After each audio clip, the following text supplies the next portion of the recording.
All my life I've been considered as the worst.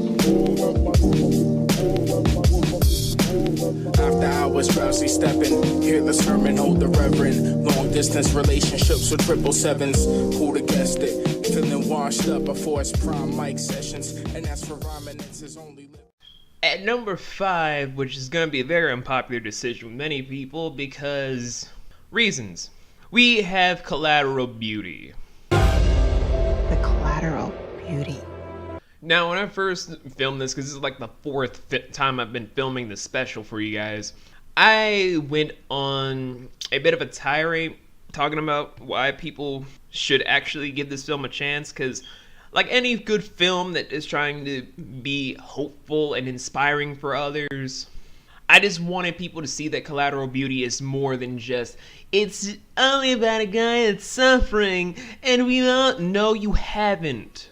When you actually sit through the agony of losing a child, no matter how old, and you're trying to have a film that's trying to pick you up after a terrible year, you want films like this. You desperately want to see this because at some time throughout your career of living, you could be sitting through the movie like days from now, months from now, years from now after losing a child, having gone through a terrible divorce, lost your job, had the biological clock tick past you, and you'd want a film that's this uplifting to say, just think about the collateral beauty of all of the anguish, the pain, the sadness, the turmoil.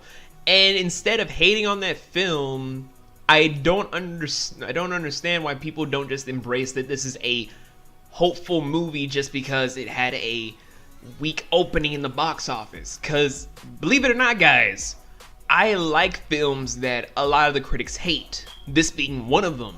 And I hate some films that other critics love. So it's like, why bother even trying to hate on something uplifting during a year where everything miserable that could have happened is my main thing. But I digress. That's my own thing to look into away from this video, because we have rant videos for those. So let's just move on to the number 4 slot. No, this is therapeutic. At number 4, we have Fantastic Beasts and Where to Find Them.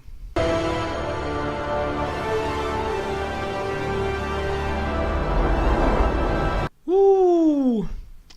There are some movies I wish I could talk about on this channel, but I had my own plans with this movie. See, I was gonna hand over the reviewing reins to my little sister Jasmine and her friend Harriet to originally review the film. That was the intention. But you know how complications happen in real life where you're like, oh, I can't do this for you, man. I'm sorry, Vince. You gotta go without a review. And I'm like, oh, it's alright. I can't review it myself anyway because I'm not that big of a Harry Potter fan. Although I love the franchise, I'm not that big a fan.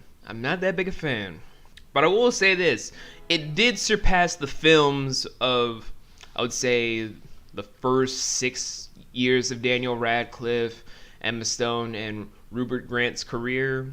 7 and 8 would probably being the best out of their career now that they've matured enough. But it's like comparing this one film to the first 6 where they're still in Hogwarts and all that BS. It's like, I would rather see a movie about Newt than see Harry, Hermione, and Ron go through 6 years of the same school with all the same thankless teachers everywhere you go, and saving the world in a school rather than on a huge global kind of proportion that the Fantastic Beast movie kind of portrayed for itself, where it's not just, if it's exposed, it's just that one part of the world. No, if you're exposed in New York City, one of the biggest hubs for everything weird, like gargoyles, mutants, superheroes, a fucking moron in a spider outfit, and mutant turtles in the sewers. Like, if magic is exposed, everything that's defending New York is fucked. And then the whole world is fucked if New York is fucked. Like, that's the whole scale in my mind. It's just like, there's like a domino effect. For New York, it's for New York or Boston or any of those big cities. If those get fucked, it's like, oh shit, we have the whole world screwed now.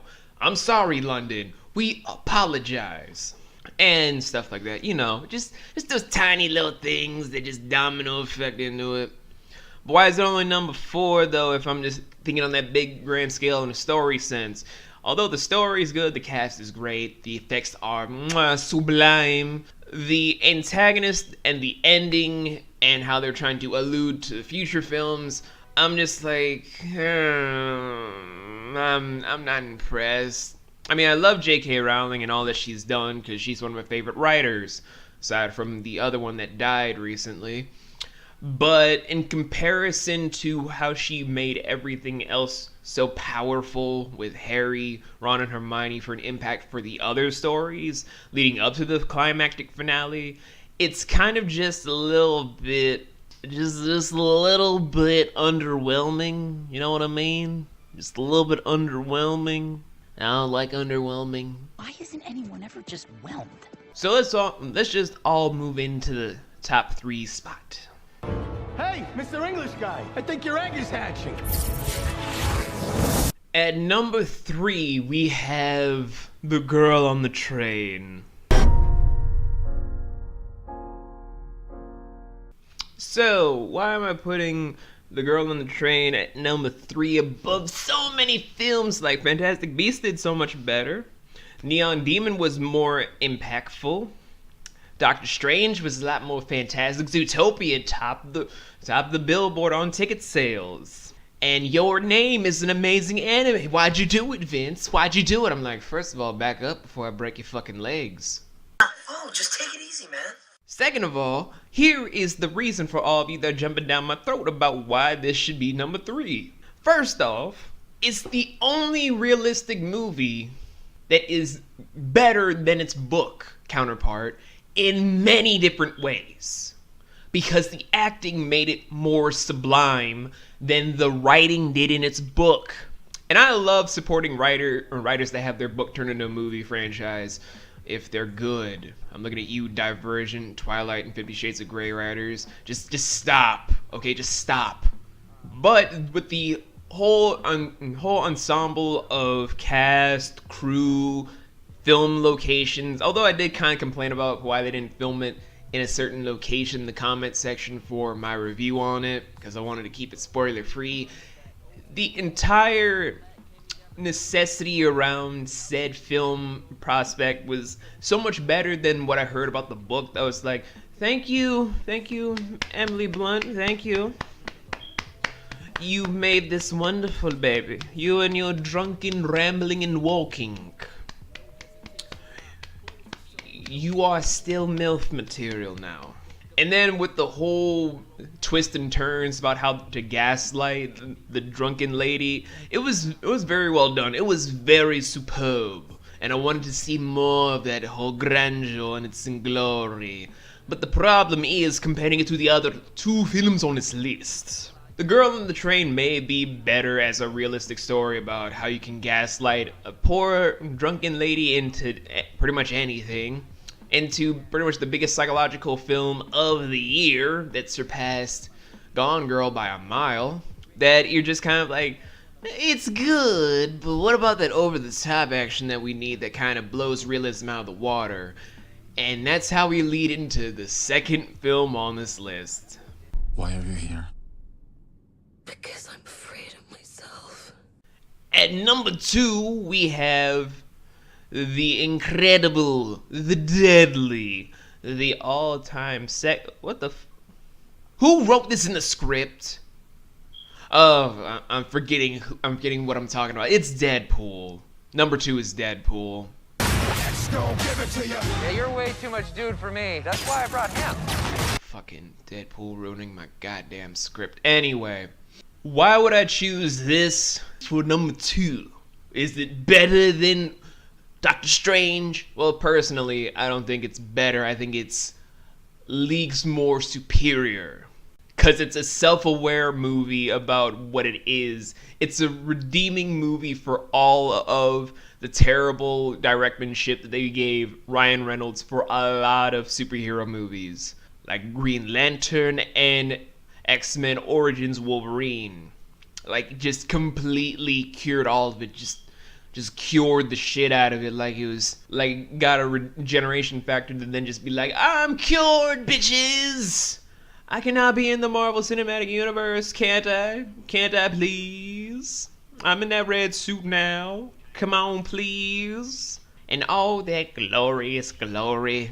Along with the fact that the cinematography was insanely wonderful, the writing was witty, and all of the fourth wall breaking jokes, although a pain for me because I get paid to repair the fourth wall, it was stellar. I just loved how they tried to make all the fourth wall breaking jokes phenomenal. All of the quick wit humor amazing, and how they got Gina Carano in there just...